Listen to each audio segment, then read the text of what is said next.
Hello, this is my video synthesis for GELITWO. I am Vito Francisco Mundo. And to start, let's go ahead into Module 1, which is the national and the global. What got me interested the most in this module was that I saw a familiar story that I took in high school. Hills Like White Elephants. I've analyzed the story before, and it was something that introduced me to the interest of literature.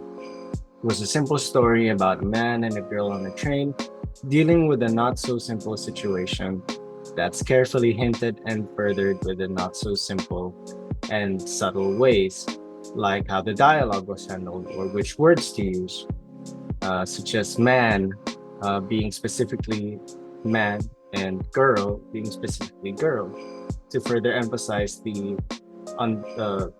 the girl was underage or not a woman yet. And you can see this not so simple and subtle manners in stories such as The Vision Out of the Corner of One Eye by Luisa Valenzuela. A story where you get so focused on one thing that you forget to consider anything else, making the twist hit harder. And in this story, it makes a note for us to take that not everything will always seem what it first seems to be, and always gives us a little work, and also gives us a little work to figure out whether or not there's an underlying message underneath it all.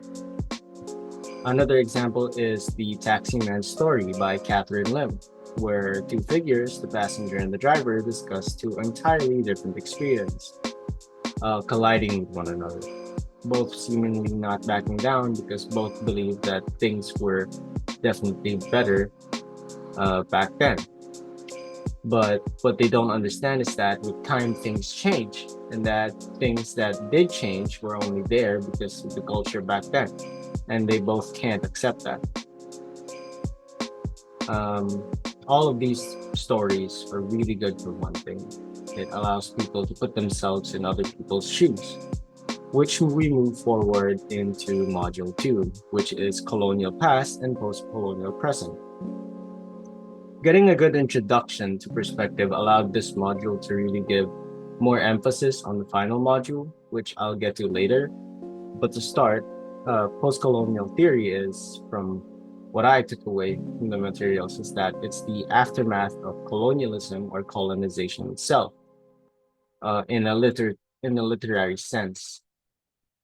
Um, it made me realize just how much of our media and interest in media, especially that of history or documentaries, is affected by real events, because it's something we'll never get to witness ourselves.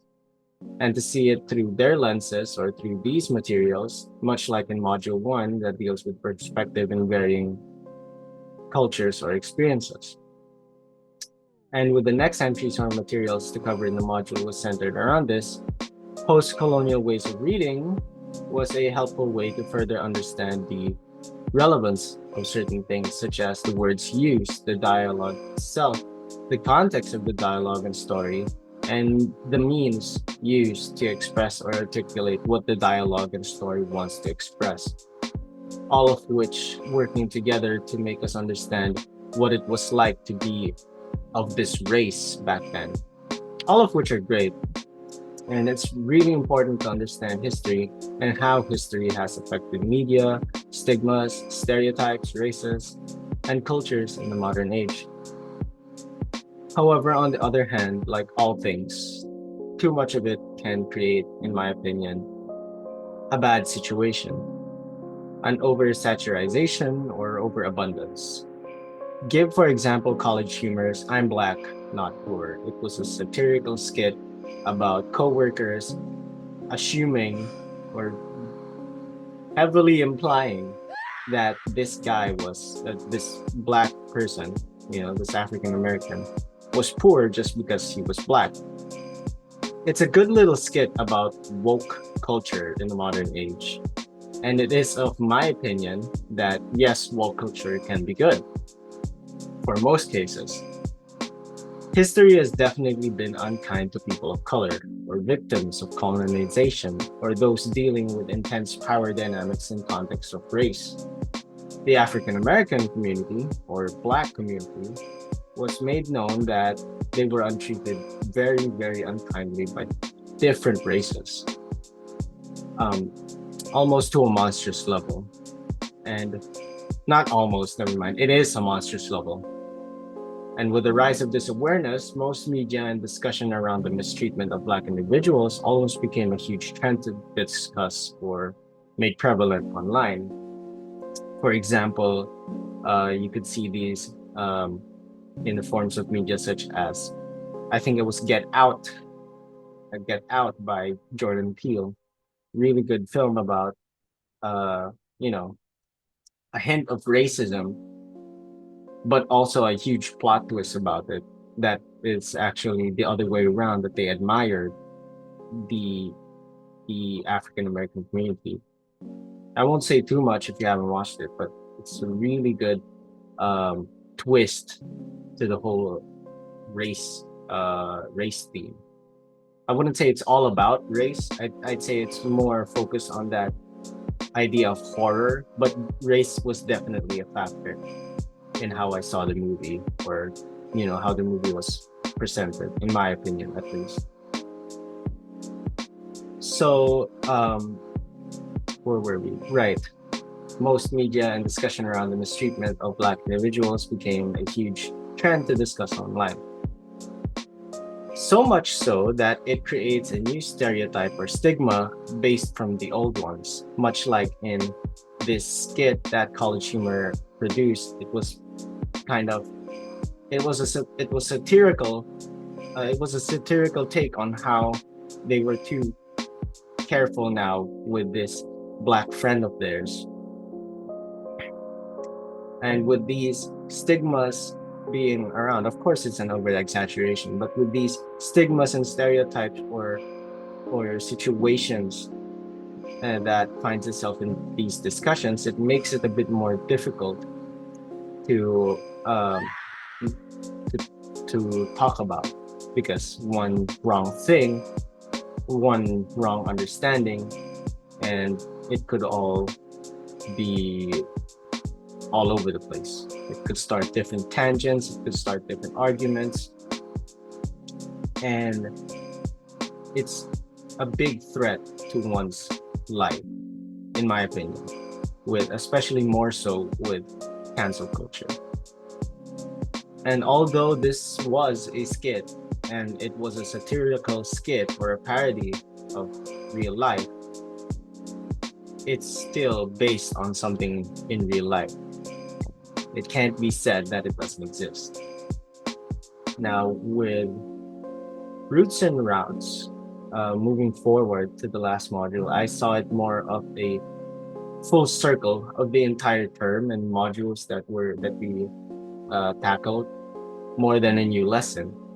We started with materials that gave light on perspective, and then we ended with materials that gave light on perspective with new tools at hand. And among all of the materials in this module, Transplanting by Lee and Rory Paul was something that stood out for me, because there were so many within just one link. And I was surprised, because usually it's just one entry in one link. But there were two specific entries in this set of poems that really caught my attention, which was the Japanese apple and the sneeze. With the second module talking about post-colonial literature, it really enhanced reading these two entries. It made it more evident or more impactful about what the entries were about. And it gave more emphasis on what it's like to be an immigrant or growing up from an immigrant family in foreign countries, which really makes you understand or makes you think about how their struggle is, what it must feel like, or what it wants you to understand how that all is. And all of that is hiding underneath a dialogue about confiscated apples or different sneezes. For the elements of literary experience, it was more so an insight on what I should value as an audience member when criticizing, analyzing, or understanding a story. It gave further emphasis on what the story is trying to make me understand, or how I should approach or perceive what it is that they're like presenting right in front of me. Working alongside the elements of fiction, which is more of a set or list of things that you often find within these stories that make up the overall experience. If I were to put it in context or a symbol or metaphor of building a Lego house, the elements of fiction would be the blocks that you're given that make up the house, while the elements of literary experience is how I see or how it wants me to see the house. Now, with the hero's journey, it's not necessarily a bad thing, in my opinion. I think it's become a standard or a common thing now, because I think it's more of that stories were inspired by other stories, and with those stories predating all the way back in history, it became more formulaic, because inspiration inspires another inspiration, but it doesn't necessarily change up most things. But it's not necessarily a bad thing. And this kind of made me see that most stories are fixed with a preset that they follow, as if, it's like a blueprint. If there are blocks and then there's a house, then the hero's journey would be the manual that comes with the set, which I don't personally appreciate or prefer as a reader. That's not to say it's bad, it's just that I like my stories tragic, with endings that feel both rewarding and undeserved, where challenges were overcame but at what cost, or where the hero loses in every sense of the word, but with a more human appeal to it, like no dragons, no deities, no magic, no swords, no uh, what's the word? No fates, no prophecies, just modern tragic stories. It makes it more relatable in my opinion. It makes it more uh, thought provoking. And I think that's what GELITWO can really bring out in people, not tragedies, but an understanding of what form, theme, or stories of literature that they can appeal to the most. Possibly even allowing themselves to express what they wish to express better. I think it makes it healthy and a development in perspective or their character that would allow people to just communicate better, cooperating and understand someone through these entries that they either appeal to, admire, create, or share, which I believe is a healthy trait to have, to be able to express properly and easily, because it means that there would be less conflict in your life, because you can empathize and understand what with everyone around you. But life isn't all that so simple. To conclude, I think this class was really good for me in terms of exercise. Although I don't show for it in my performance academically, and I know I didn't, which I regret. It really was a huge interest. Literature has been a big part of my upbringing that made me better with words. I think if you were to ask most people that I hang out with, I think they would definitely say that I know what to say. Like I know which words to say in certain situations, or when I'm comforting them, they always say, "Oh, you always know what to say." Even with my family, that it made a huge impact on my family and how we communicate. I have better relationships now with my mom and my brother, because now we get to talk, and me knowing what words to say, how to say it, when to say it, uh, it made me a better communicator. And I've never been one to argue or like fight with people. Uh, it allowed me to better express what I wanted to express, especially with very difficult situations.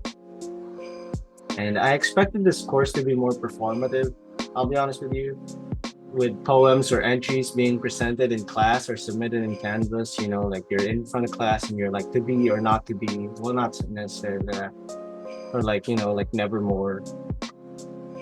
But um, instead, it was more of uh, an academic experience, which isn't that bad. I still enjoyed collaborating, discussing what we thought of with friends and or classmates, and testing my capabilities, both as a writer and as a reader. That's pretty much it, and I appreciated it. I actually enjoyed the class more than I thought I would have, learning that it wasn't performative. That's not to say I wish to perform though. I just thought it was, and I would have been scared, but it was good. It was still a good experience. And that's pretty much it for all this for all this rambling. Well, I have a script, but there were parts where I rambled. But that's pretty much it for this video synthesis. And I tried to make it as genuine and as honest as possible, as if it's like just me discussing what I thought about the class, because I think that's a more genuine approach to this. But that's pretty much it. And whether or not I do take this course again, whether or not under the same professor, I think I'd still look forward to it either way. I definitely enjoyed my class, even though I really struggled to keep up with it. But I can definitely say that if I were to retake it, I'd retake it gladly.